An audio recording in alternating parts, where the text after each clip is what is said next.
Shalom, selamat siang, salam situng dere dalam Kristus Yesus.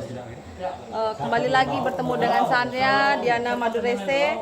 Nah, di sini saya sedang datang ke rumah penduduk ya, karena di sini dalam acara gawai.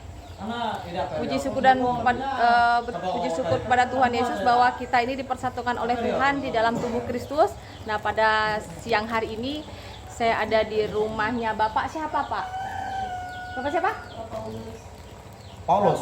Bapak Paulus. Oh, namanya aja Bapak Paulus, sudah ada di Alkitab. Luar biasa. Ada di Alkitab.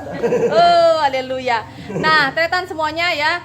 Di sini saya datang ke rumah penduduk dalam acara gawai Dayak ya. Nah, di sini orangnya sederhana sekali ya, karena kita ini orang-orang Dayak Iban ya Pak ya. Dayak Iban. Jadi orang sini ini sederhana sekali. Fungsi dari gawai ini apa Pak? Selain ucap syukur padi, menambah silaturahmi ya. Nah, jadi teman semuanya ya. Dari manfaat kita ada gawai Dayak itu bukan hanya kita senang-senang makan aja, tetapi kita mengucap syukur tentang hasil panen ya Pak ya. Hasil panen ladang, adat istiadatnya orang Dayak Iban di sini, dan semua Dayak ya Pak ya. Iya, semua. Semua Dayak mempunyai tradisi adanya gawai. Bedanya sama naik dangau apa Pak? Sama juga. Kalau di akhir kalau itu kan Oh gitu. Jadi sama ya. sama tujuannya cuma. Oh, silakan. Ucapannya beda kahano. Ucapannya itu kan memang berbeda. Ucapannya memang berbeda. Jadi ucapan setiap daerah itu ya Dretan ya, semuanya berbeda. Yang dikatakan tadi naik dangau juga sama dengan naik gawai. Tapi orang kayaknya naik dangau tuh bahasanya apa ya Pak? Ahe. Orang Dayak Ahe itu nyebutnya naik dangau.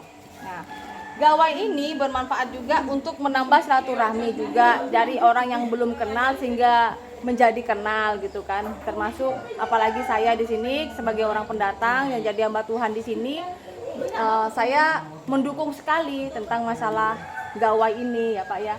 Jadi jangan ada pemikiran bahwa kita ini meskipun hamba Tuhan tidak ikut gawai. Enggak, kalau saya sangat mendukung adanya gawai. Selain itu Pak, tadi apa yang ditanyakan tentang masalah agama? Ini saya tadi nambah cerita ini ya Tretan semuanya ya. Nah, cerita nih.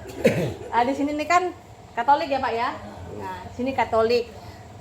Bapak situ sama namanya Pak. Bapak pakai topi. Bapak Nambung. Bapak Nambung di sini udah berapa lama Pak? Memang penduduk sini ya? Saya pendatang Oh, di Sungai Beruang. Bapak Kristen atau Katolik? Bapak Katolik. Nah, tadi kan saya menjelaskan nih ya teman semuanya ya, bahwa di sini ini masih banyak juga orang-orang yang salah paham gitu Pak. Dan puji Tuhan Pak ya, Bapak Ibu semuanya, bahwa yang menonton di YouTube saya ini ya, banyak juga orang Katolik, bahkan yang mendukung pembangunan gereja saya ini juga anak-anak Tuhan Katolik Pak. Ya. Jadi saya katakan di sini, apabila ada yang mengatakan bahwa kita ini berbeda, saya katakan tidak ada perbedaan ya. Selama Tuhan kita itu satu, yaitu Tuhan Yesus. Nah, di situ kalau kita percaya pada Tuhan Yesus, ya kita sekali Yesus tetap Yesus, nah gitu. Jadi tidak ada nama perbedaan. Ya.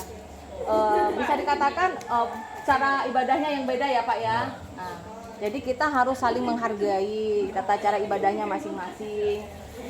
Terus kita saling mendukung. Makanya saya bilang saya sangat mendukung gawai seperti ini. Jadi kemarin ya Tetan ya, ada yang mengatakan bahwa saya ini sebagai hamba Tuhan ataupun kita orang Kristen tidak mendukung adanya gawai selama itu tidak di luar jalur. Contohnya seperti ini kan, kita hanya makan, minum, makan nasi ya kan, terus kita silaturahmi, berbincang-bincang, memberikan penguatan, kita saling mendoakan, kenapa tidak kan begitu. Menurut Bapak, tadi saya cerita nih ya teman-teman ya, cerita nih, kenapa Tuhan itu memilih saya yang dari suku Madura itu sampai ke Kalimantan. Gini Pak Nabung ya, Pak Paulus. Perjuangan. Dulu sebelum saya masuk Kristen, banyak hal-hal yang tidak saya percaya di kekristenannya. Satu, kenapa kita harus menyembah manusia? Terus kan kita kan kalau di yang sebelumnya itu hanya sebatas nabi gitu kan. Dan itu membuat saya semakin berpikir karena kenapa? Meskipun di seberang itu Isa Al-Masih ya. Isa Al-Masih itu kan adalah siapa Pak? Siapa Isa Al-Masih Pak? Ya benar kata Pak Nabuk. Isa Al-Masih itu adalah Yesus. Yesus itu kita sembah dengan nama siapa? Tuhan kita kan? Nah. Mesias. Ya, Mesias, betul. Nah, dari situ saya banyak berpikir setelah saya belajar ya, yang akan datang di hari kiamat itu siapa Pak? Tuhan Yesus. Sama, di seberang juga dikatakan bahwa yang akan datang di akhir zaman itu Isa Al-Masih. Nah, dari situlah banyak penguatan yang saya dapat. Terus ada yang bilang, Ibu, nah ini Pak cerita yang belum saya cerita tadi ya. Bu, takut nggak duduk melayani di orang Dayak? Ada yang bertanya apa tadi? Saya dulu Pak ya, Pak Nabung ya, Pak Paulus ya. Pertama kali sama Tuhan disuruh ke Kalimantan, saya takut Pak. Takut ya. Takut dimakan. Takut dimakan. Saya dulu mikirnya begini, orang Dayak itu pasti orangnya, ya maaf ya Pak ya, jangan dimakan saya Pak, Dayak enak sudah. Sekarang ada gitu lagi. Oh, enggak Bu, kalau orang Dayak makan saya nih ya Bu ya, udah nggak manis lagi, pasti Pahit. Oh, karena kenapa? Firman Tuhan sudah ada dalam diri saya. Itu yang pertama. Kedua, anjing, babi, ular, musang, semua saya makan. Gimana mau manis lagi? Kan begitu. Ya. Apalagi saya ini anak Tuhan. Oh, Bapak di surga nanti marah kau. Maka pertama kali Pak, ya, waktu saya dari Madura ke sini, saya berpikir begini, wah, saya tengok kan historinya Pak ya, sejarahnya nih, Madura pernah sama orang Dayak nih, kan? Ada. Dimakan-makan, saya mikir gini, pasti orang Dayak ini nggak pakai baju, orangnya seram-seram. Iya. Oh, benar nggak? Betul. Bahkan orang luar sana bilang antingnya kayak apa? Kupinya panjang-panjang. Sampai segini. Sampai segini Kak. Nah. Itu dia kenyang. Dayak apa? Kenyang. Dayak Kenya. Punan. Dayak Kenya ada di mana Pak? Kapuas Hulu dia. Di Kapuas Hulu. Oh ternyata ada namanya Dayak Kenya. Itu tapi di Kapuas Hulu. Tapi bukan di sini ya? Bukan. Tapi bahasanya hampir sama enggak? Oh Kalimantan Timur. Nah soalnya kemarin ada yang nanya di sini ada Dayak Kenya enggak? Saya nggak tahu. Nah terus Pak, waktu itu saya pertama kali ke sini sama Tuhan dibawa ke Kalimantan ini, saya sampai pulang Pak. Aduh kenapa sih Tuhan ini bawa saya ini ke Kalimantan, nggak punya pekerjaan dari nol ya kan, saya cuma bawa satu tas baju aja, pulang lagi Pak. Pernah pulang nih, saya singkat cerita aja. Apalagi kan di Kalimantan ini kan daya hidup tinggi loh, benar nggak? Ya kan, satu piring aja nih, misalnya kita beli nasi ayam penyet kan, nah, udah 35.000. Aduh Pak, Bu. Di Madura itu Pak, apalagi daerah Jawa 10.000 udah kenyang Pak. Di sini 10.000 udah kenyang Pak. Bahkan 30.000 aja. 30.000 udah kenyang ya. Makanya saya bilang kamu jangan bawa istri, ya kan? Nggak, bawa di warung punya uang 50.000 nanti disuruh cuci piring. Ya kelihatan ya. Kalau di Kalimantan Barat ini biaya hidup tinggi ya. Tinggi. Ya. Puji Tuhan, Meskipun seberapa tinggi pun biaya hidup di Kalimantan, saya bersyukur dan bersukacita karena saya boleh pelayanan di tempat ini di Kalimantan, semua karena kemurahan Tuhan dan pemeliharaan Tuhan. Ya, Bapak Ibu yang terkasih dalam Tuhan, saya pernah dulu pulang nih ya Pak ya, Pak Pulus saya Pak Nabung. Nah, Bapak datang ke sini ketemu dengan saya nih karena Tuhan loh Pak. Saya lihat Bapak ke sini. Kalau nggak gitu, kalau Bapak nggak datang ke sini, Bapak nggak bertemu dengan saya dong. Mana ada tahu hamba Tuhan ya kan, dari Madura ya kan. Nah, maka dari situ semua karena Tuhan nih bawa Bapak ke sini. Mutar ke sini. Udah deh, ini semangat aja kejut anaknya. Nih Bapak Ibu, ada yang semangat mendengarkan saya bercerita dan kesaksian. Jadi setelah Bapak Ibu ya, saya ke Kalimantan ini. Jadi setelah saya ke Kalimantan cepat pulang nih Pak. Apa kejadian hal yang aneh Pak? Saya itu nggak bisa makan, tidak ada rasanya Pak. Sampai saya tuh asin, manis, ya, asam, asin, manis, pedas. Sampai saya pernah makan garam Pak 1 sendok nih, saya masukkan ke mulut saya, nggak ada rasanya asin. Apa katanya Tuhan?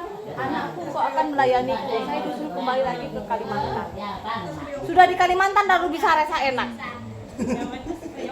Apa saya? Kemarin juga kalau pas merasa kayak gitu ada lapar positif lah. Apa Pak? Oh kalau misalnya itu 2014 kan saya datang ke sini itu udah gejala COVID ya Pak, nggak ada rasa. Ternyata nggak COVID Pak, itu Bukan Tuhan yang COVID. saya suruh bawa ke sini. Rasa Kalimantan tuh masih kerasa. Enggak ada pulang ke sana itu kan memang Nggak ada rasa. Karena Tuhan Yesus kan suruh saya ke Kalimantan. Apa kamu tuh nakal, kamu nih beling, balik sana katanya. kalau pas kena tahun 2019 itu yang ngerasain yang kayak gitu enggak. Jadi ya Pak, pas saya balik gitu kan, pas saya balik gitu ke Kalimantan, baru mulai lagi apa perasa saya ini bisa makan. Saya begini, oke lah kalau begitu. Itu benar-benar Kalimantan lain. Ya, makanya kalau ada yang bilang disangkanya nih Pak ya, enak ya pelayanan di Kalimantan. Enak nggak enak ya Pak ya? Enak lah. Dijalani, selalu dijalani, ucap syukur, selalu bersabar ya, apalagi kita ada di sini ya Pak ya. Rumah sakit Sanggau aja jauh ya Pak ya. Jauh. Maka saya nggak habis pikir kalau orang sini perlu ke rumah sakit Sanggau mau pakai apa ya? Mau 4 jam ya Pak dari sini ke rumah sakit Sanggau. Hampir 4 jam ya? 4 jam 5 jam lah. Jadi Bapak Ibu yang Tuhan, jangan sakit, orang sini harus sehat semua. Amin. Itu amin. Iya, harus sehat. Karena kalau sakit rumah sakitnya jauh ya Pak, 4 jam kan? Jam 4 jam, 4 jam 5 jam. Kalau yang sakit dia masih muda enak, tinggal dilempar aja masuk ke keranjangnya itu Pak, sawit itu. Tuh sedang nanti juga bawa nih, sakit umur 5 tahun. Iya Kak. Puma sampai 1 bulan ya. Oh. Di Sanggau, Kundanak. Oh ini ibu ada kesaksian katanya. Mana Bu? Sakit. Waktu umur 5 tahun. 1 bulan. Dibawa ke Sanggau pakai apa? Ada bulan. Pakai oplet. Orang sini bilangnya pakai mobil ya Pak. Mobil oplet. Angkot dan kalau Oh angkot. Angkotnya dapat dari mana kan nggak ada angkot di sini? Di Balai. dari puskesmas. Dari sini pakai motor ke Balai. Hah? Motor dulu jalan jelek. Sini ke Balai itu jalan jelek udah 2 jam loh, mau 3 jam loh. Ancur benar jalan. Oh ancore, ampun. Ancore. Dulu ya Bapak Ibu ya. Saya sekarang bisa dari Buduai ke sini itu udah 2 jaman. Nah, zaman dulu ya Pak, jalan masih jelek, mau 3 jam pakai motor karena sakit ya Bu ya. Udah anaknya sakit umur 5 tahun, dibawa pakai motor 3 jam, dibawa ke kecamatan maksudnya Bapak Ibu ya, ke kecamatan, terus dari kecamatan naik mobil. Mobil. Oplet tuh. Bukan ambulan, memang angkot. Memang angkot. Angkot. Sampai dia Kalau dulu bayarnya berapa Pak? Waktu itu bayarnya paling 100. Oh my god, sekarang udah berapa tahun? Tahun 95 Bapak Ibu, bayar angkotnya itu 150.000 dikalikan sama sekarang 2022. Oh my god. Dulu harga tanah murah Pak, beda dengan sekarang. Ya kan Pak? Tahun 95 naik angkot harganya 150.000. Nah, kalau dikalikan Balas Sanggau ya? dari Sekayam kan, Sekayam ke Sanggau, Sanggau. bukan dari sininya ya Bapak Ibu ya, bukan dari rumah loh. Nah, saya pernah kemarin pelayanan ke Sungkung Pak, ya. Naik Sungkung, naik ojeknya Pak, tahu nggak 500.000. Naik bukit. Kesungkung kan turun naik bukit kan? Naik turun bukit Ibu. Aku ada di sana. Makanya di sini di Kalimantan ya Bapak Ibu ya, semuanya serba mehong, serba mahal. Ini kan mehong. Nah, jadi kalau bukan karena kemurahan Tuhan, itulah kenapa di pelosok Kalimantan seperti ini jarang hamba Tuhan datang ya kan? Jarang nggak? Apalagi orang Madura. Oh, ada nggak Pak orang Madura? Oh, udah ada dah ya. Cuma hanya dia nama Duresti. Jadi ya Bapak Ibu ya, jarang hamba Tuhan yang mau datang sampai ke pelosok-pelosok kampung. Nah, itu karena kenapa? Di pelosok kampung seperti ini kita itu mengandalkan alam ya Pak, hasil alam ya. Jadi makan tuh dari hasil kebun, ladang, sawah. Nanam padi itu berapa bulan sekali sih Pak panennya? Setahun sekali. Padi Bapak Ibu setahun sekali, tanamnya di sawah apa di gunung Pak? Tadi memang Ya, Semuanya lah. Semuanya. tahun sekali. Enggak di gunung, Kita enggak di sawah. Ibaratnya panen 2 kali 1 tahun. Kita sendiri orang lainnya. Jadi Bapak Ibu insan Tuhan, di sini orangnya mengandalkan alam, yaitu seperti nanam padi. Nanam padi kalau yang gunung itu setahun sekali ya Pak ya. Ya padi gunung itu panennya 1 tahun 1 kali. Oh ya Kak? Oh ternyata nggak di gunung, nggak di sawah 1 tahun sekali. Maklum saya nggak pernah bertani. Ya sama, itu aku bilang tadi, kalau kita mau panen 2 kali 1 tahun, kalau kita sendiri yang jelas sama itu kan orang Tidak dapat. tidak dapat nama. Kalau memang serentak ya, yang kayak daun itu kan ada lahan yang satu hamparan kan misalnya gitu. Tapi dalam 2-3 tahun pun kita tidak memuaskan hasil. Itu ya. Kayak contohnya dari tahun dulu. Kalau misalnya Pak, ini saya singkirkan biar dekat sama bapaknya lah. Bu, ini bapaknya ya Bu ya sebentar. Dapat. Ya. Pinjam sebentar. Ini mau diwawancara nih Bu, mumpung gawai ini, gawai. Gawai tak ya? Setahun sekali. Setahun sekali. Mumpung ada gawai setahun sekali saya di sini Bu. Kan nggak pernah Ibu bikin ikan kan? Hanya dengan dia nama Durese. Lucu kan saya kan? Jadi misalnya nih Pak, orang selalu dalam setahun itu bagus nggak hasilnya dari gunung? Itu pun kadang-kadang ya. Oh, kadang-kadang bagus, kadang-kadang enggak Pak. Nah, kadang-kadang dia bagus betul apa pokoknya nanti buahnya ya. Beda. Oh beda, enggak selalu gitu ya Pak ya? Nggak selalu bagus penghasilan. Kalau petani liar, nah anggapnya petani liar kayak gini. Nggak menetap. Bapak juga petani? Petani semua. Pokoknya daerah satu desa Sungai Tekamnya nggak ada yang menetap. Sama jalurnya setahun sekali. Semuanya sama 1 tahun sekali. Nggak ada menetap. Biasanya kan ada lahan, cuma menetap. Ini istilahnya apa kalau berladang berpindah-pindah itu kan namanya ladang liar kadang-kadang.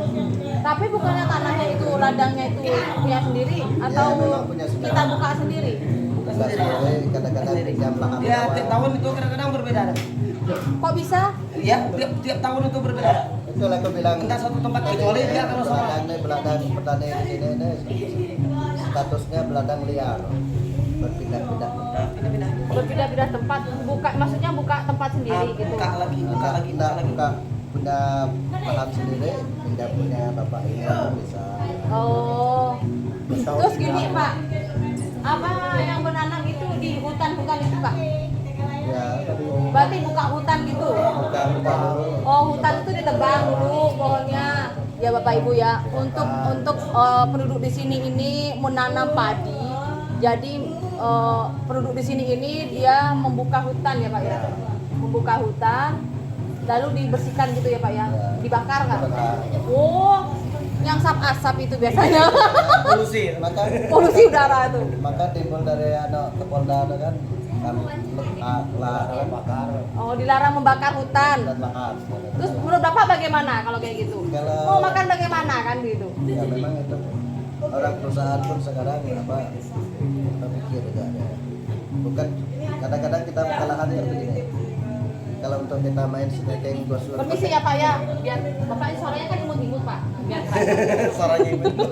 Ada aja kakak nih. kalau kita mau buka lahan tuh kan kalau pakai alat berat kan biaya nggak ada. pakai alat berat nggak ada, makanya itu mereka bongkar hutan. Secara manual. Secara manual dipotong sendiri gitu. Iya, potong sendiri. Bukan pakai alat. Bukan. Tor. Hmm.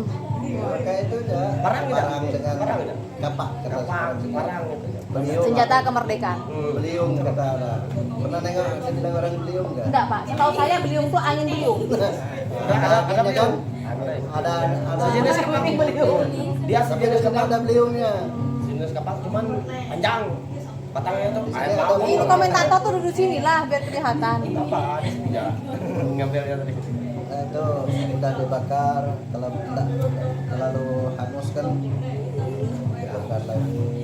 Dibongkar lagi sampai hangus, Ya, sampai habis. sampai habis. Ya sekali kayunya buang. Nah, udah itu baru nugalnya. Baru nunggalnya. Tapi apakah lahan yang sudah kita bersihkan itu jadi tanah kita sendiri atau bagaimana?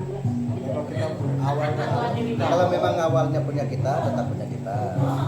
Nanti kan udah bilang tadi kan bisa pinjam punya kawan, bisa pinjam punya Ya, itu. abang, kan?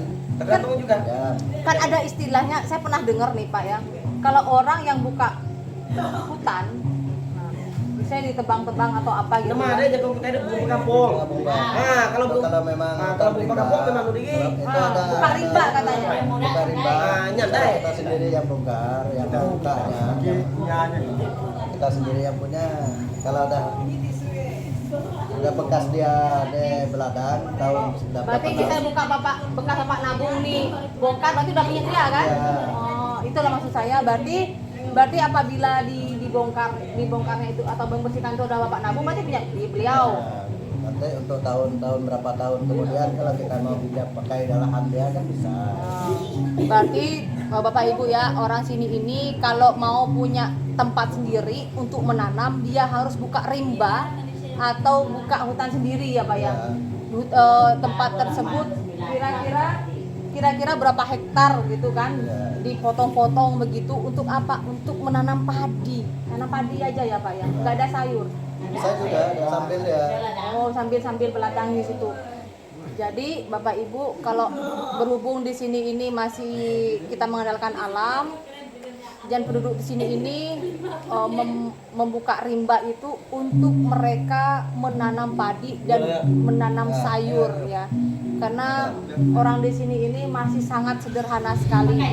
Ya, meskipun terkadang orang di luar sana itu mungkin menilainya jelek ya Pak. Yang menilainya tuh gini karena penggundulan hutan contohnya. Ya.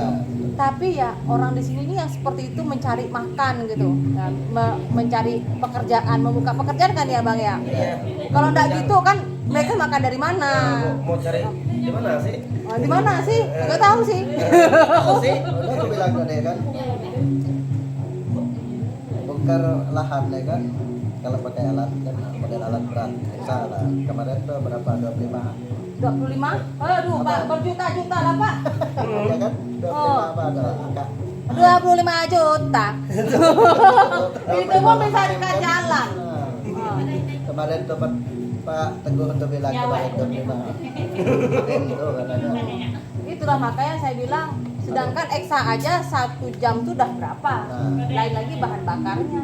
Nah, Mungkin 1 jam kalau dari sini. makanya ada Bapak 1 Ibu jutaan. Pak. Tuhan, inilah kilas kehidupan di pedalaman ya, di pelosok Kalimantan Barat yang ada di Sungai Tekang.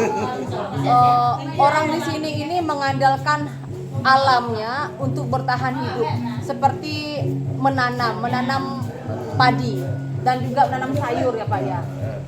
Nah, jadi ya Bapak dulu sekolah sampai kelas berapa Pak? Masih duduk bangku SMA tapi sebentar ya. Oh sebentar. Kenapa Pak duduk? Panas kan kursinya? Kan dibilang begini, duduk sebentar kan? Iya, duduk sebentar. Aku nanya, panas kursi? Ulama. Sama bilang duduk sebentar dari kelas 1 sampai kelas 2, kelas 2 berhenti. Kenapa berhenti Pak? Apa karena biaya, karena jauh atau karena bagaimana? Yang jelas faktor biaya. Faktor biaya. Terus jauhnya? Di sini saya masuk kelas di mana? Kalau saya kan bukan SD sini, orang pengadang. Oh orang mengenang balai. Ah, balai. Oh kalau di daerah kecamatan dekat lah Dekat, sama. Belum ada waktu zaman saya sekolah itu belum ada. Oh iya Kak. Kalau anak-anak di sini Ya, sekarang udah ada lah dekat. sekolahnya itu Bapak Ibu ya. Kalau orang penduduk di sini kalau mau sekolah SMA ya Pak. Nah, SMA. SMA itu harus ke kecamatan. Nah, ke kecamatan utara. Kecamatan. Kalau udah kecamatan Kabupaten Sanggaunya. Nah, ke kabupaten lagi.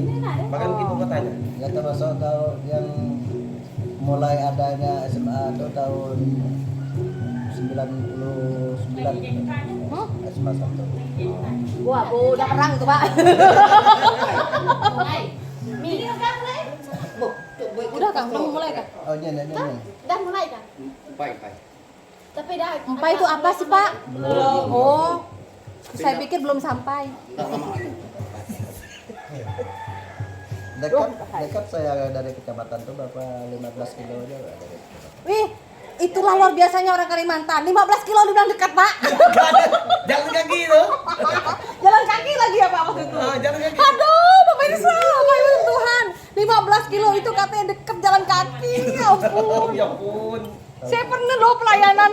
Tahun 80-an saya kan SMP-nya tamat SD 15 kilo jalan kaki. 81. Pasti berotot-otot. Taman SD-nya 81. SMP-nya ada sekitar tahun 80-an lah ya. Berarti menurut Bapak nih ya kisahnya ini tentang masalah perbaikan, tentang pendidikan. Berarti setelah ada kerusuhan ya Pak ya? Ya. Ya. Jadi puji Tuhan ya. Apapun yang terjadi kan kita syukuri nih setidaknya kan. Apa yang Jadi setelah ada kejadian konflik antara Madras Mandaya dulu ya Pak ya, tahun 97 ya? Itu udah berapa kali ya? 97 itu udah 3 kali. Dan itu yang terakhir kan, itu yang terakhir kan? Terakhir yang pertama 84. 84. Terus Udah itu ada titik-titikan waktu 87 ada. 87 ada, 84, 87 yang terakhir 97 Pak. Nah, setelah tahun 97 itu kan udah paling besar ya Pak ya, besar-besaran kan? Nah, jadi sekolah Bapak itu ada SMA setelah tahun 99. Artinya kerusuhan dulu baru ada sekolah. Ya jadi situ kita tarik benang merahnya bahwa sebenarnya masyarakat itu apa ya secara pendidikan ya secara kerohanian ya Pak itu diperbaiki setelah adanya Belum datang sini. Bapak di mana? Saya Sintang. Di Sintang udah kah kerusuhan juga? Enggak, Belum ada harga. isu-isu ya istilahnya isu. Belum nyampe di sana. Dulu ramai nggak di sini Pak Waktu kerusuhan? kerusuhan 97 sih sampai di kecamatan ya, ada di kampung. Oh, nanti gitu. Enggak ada. Jangan bilang Bapak pernah makan Ramadura ya? Udah ada ya Pak, benar nggak Pak? Kayaknya di Rukiah nih. Itu menurut Islam Jangan tuh. Pak. Orang Madura, saya ini pahit loh darahnya. Daging saya pahit sudah. Dan Rukiah. Enggak, bukan. Udah makan daging babi kan? Nah, daging anjing, daging ular, udah enak sudah, udah enak. Enak, pahit ya. Itu salah daging aso katanya. Aso itu kan sama dengan anjing. Anjing. Asu tuh bahasanya bahasa Jawa. Iya kan? Balai pun aso ya. Oh iya Kak. Kalau saya Balai aso ya. saya Oh orang Dayak sana Sintang bilangnya asu juga. Ada yang bilang masuk. Orang lain. Orang lain. Oh ternyata ada mirip-mirip juga ya bahasanya. Bersama. Enggak bisa hilang. Jadi Bapak Ibu yang Tuhan ya, puji Tuhan di Kalimantan ini setelah adanya kerusuhan itu secara pendidikan itu sudah mulai membaik, terus gereja baru banyak ya Pak ya. Itu pun gereja belum dikatakan gereja, apa kata kalau Keterangan belum ada. Itu pun masih apa disebut kalau orang Islam kan masalah. Kalau ini kan kapel. Nah, gitu. Belum ada gereja yang benar-benar. Jadi sebelumnya Bapak Ibu dan Tuhan, perbincangan saya dari gawai ya, dari gawai padi ini sampai membahas bertanya tentang masalah kerusuhan yang tahun lalu. Jadi harapan kita ya Pak, hal-hal seperti itu jangan ada lagi ya Pak ya. Apalagi kita ini sudah tahu akan Tuhan ya kan. Kita sudah tahu akan Tuhan. Kita juga sudah diberkati pendidikan gitu kan. Jadi mungkin kejadian yang dulu itu mungkin ya Pak ya. Kurangnya pendidikan juga. Jadi gampang terpengaruh, benar nggak? Nah, terus kurangnya kedekatan kita dengan Tuhan secara rohani kan. Oh sekarang kan udah gereja ada banyak ya kan. Gereja Katolik, gereja Kristen, gereja kecamatan udah banyak. Cuma yang masih kurang ini kan di pelosok-pelosok. Di kampung sini Sungai Tekam, selain itu kampung mana lagi yang belum ada gereja? Tadi Sungai Beruang bisa deh. Bisi. Oh Bisi itu ada. Saya tahu bahasanya Bisi. Kalau di Sungai Beruang udah lengkap, ada dua itu kan Kristennya. Iya. Selain Sungai Beruang mana lagi? Depahnya udah itu nggak ada lagi. Perintah udah mulai bangun. Akhirnya kebaikan. Ya. Tapi Kristennya belum ada. Yang mana? Yang di Tapang Puntan. Tepang Peluntan. Belum ada. Iya kan? Noga Banet. Benar-benar Belum ada kah? belum benar-benar pun belum jadi dia gereja. Belum jadi atau sudah masuk? Oh, berarti udah dianggap udah ada lah Pak. Yang belum ada Udah ada, di cuma belum jadi, Pak jadi. Tapang Puntan dia, Pak. Tepang Peluntan. Karena begini Pak, besar harapan saya ini kan saya memang udah berdoa sama Tuhan nih mau pelayanan ini, karena saya yakin dan percaya bahwa Tuhan bawa saya ini kan dari Madura ke sini ini untuk membawa kabar baik. Kabar baik itu yaitu ya firman Tuhan kan begitu. Nah, jadi saya memang mencari sebuah kampung atau mana yang bisa kedepannya saya itu mau pelayanan juga ke sana. Karena kenapa? Itu saya bilang kalau ada yang mengatakan kenapa kok Tuhan Yesus itu pakai ibu yang belum pernah percaya dengan Tuhan Yesus kok jadi percaya gitu kan? Sedangkan ada yang bertanya, sedangkan saya aja yang dari lahir Kristen dan Katolik aja nggak pernah bertemu dengan Tuhan Yesus kan begitu Pak? Nah, sesungguhnya Tuhan itu Pak ya memakai kita orang-orang yang sudah mendapatkan mukjizat, sudah bahkan pernah melihat Tuhan Yesus sendiri untuk memberikan kabar baik, gitu bahwa Tuhan Yesus itu benar-benar ada. Ataupun mengajarkan yang salah atau yang Tuhan itu. Tidak. Dengan yang kalau Enggak Pak, karena begini Pak, kalau saya ini pelayanan dibilang saya tidak ada tim ya Pak ya. Cuma saya kalau pelayanan Bapak tahu lah saya bawa anak saya kan, nah, gitu aja. ya Udah 52 tahun umur saya. Baru sekarang saya lihat dan dengar serta mata kepala saya langsung melihat Madura agama Kristen. Amin. Berikan tepuk Tuhan Pak. Setahu saya dari dulu paling penatik Madura ya, agama Islam. Maka sekarang saya tahu memang baru lah. waktu di perjalanan ke Madura dengan orang Madura ada. Karena kenapa Pak? Karena begini, kalau orang yang belum mengenal kebenaran firman Tuhan, orang itu pasti akan menolak, tidak percaya. Tetapi awalnya seperti ini, saya pun dulu sebelum mengenal Tuhan Yesus itu saya menolak, ngapain juga saya percaya sama seperti itu, kan? Sama Tuhan yang bagi manusia kan? Nah, ternyata kita diajarkan bahwa Tuhan Yesus itu datang sampai menyerahkan nyawanya itu untuk menebus dosa-dosa kita, ya kan? Yang disebut apa? Kalau di sini biar gampangnya kayak seperti Paskah, kayak gitu kan? Ya kan begitu. Makanya daripada itu Pak, setelah saya mengenal kebenaran itu, ya saya yang menyerahkan hidup saya ya untuk melayani Tuhan semampu saya.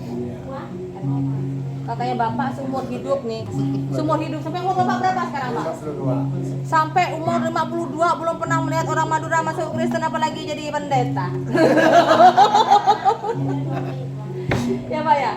Iya. Oh, itulah kenapa Bapak ini sampai belok ke sini masuk ke sini ternyata ketemu dengan saya. Saya. Orang Madura jadi pendeta. Oh, nah iya Pak. Oh, hidup kan enak. Jadi puji Tuhan ya. Tuhan masih hidup. Untuk lepas Tuhan sudah memang sering gaul ada, tapi belum ada. Yang masuk Kristen, Bukan masuk Kristen ada, cuma belum jadi pendeta. Karena gini Pak, kadang orang Madura sebenarnya banyak yang udah masuk Kristen, cuma mereka takut Pak. banyak. Kalau saya sudah Takut. Karena kenapa? Itu karena nantinya mereka tertekan secara sosial dengan keluarganya, temennya, apalagi pekerjaannya. Kalau saya ini kan udah lepas dan nyerahkan diri sama Tuhan, nggak mau mikirin apa lah. Mau keluarga saya mengakui saya atau enggak ya nggak masalah. Jadi kalau masalah pekerjaan ya Tuhan pelihara. Kan begini ya Pak ya. Misalnya dirimu ya, kalau bukan karena kemurahan Tuhan, burung aja yang terbang ke sana kemari nggak punya dapur aja bisa hidup kok. Derma. Kan begitu. Ketawa.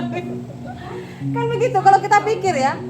Nah, makanya waktu pertama kali saya ke sini, Iyalah kata bapak tadi itu, aku masih murah sih. Mereka yang tua aja belum pernah dengar ada sih orang Madura itulah yang masuk ke Kristen atau bahkan jadi pendeta. yang orang Kristen.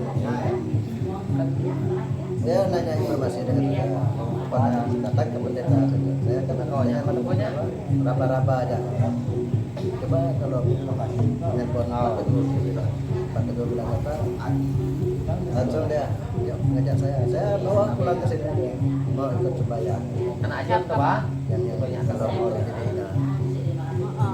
jadi orang Kristen juga dia. iya Bu, silakan masuk. Jadi karena ini Pak, kalau namanya pelayanan ini sebenarnya panggilan yang udah sama Tuhan.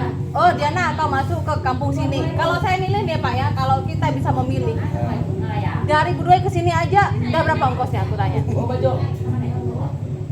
Bayangkanlah kita kalikan yang bapak bilang tadi tahun berapa?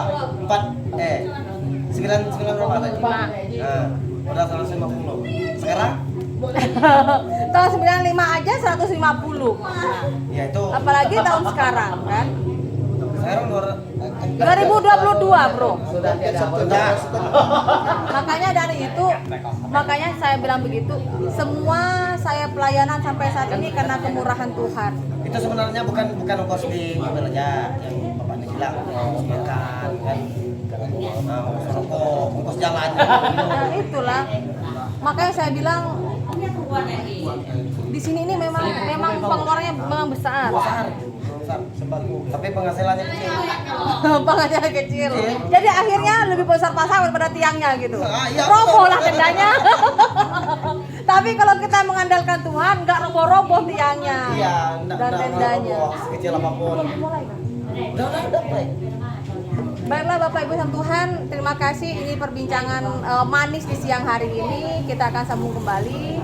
Salam Situng Doro dalam Kristus Yesus. Jangan lupa di-subscribe, di-like dan juga di-share channel Diana Madurese bersama saya yang pelayan di Dayak Iban ini.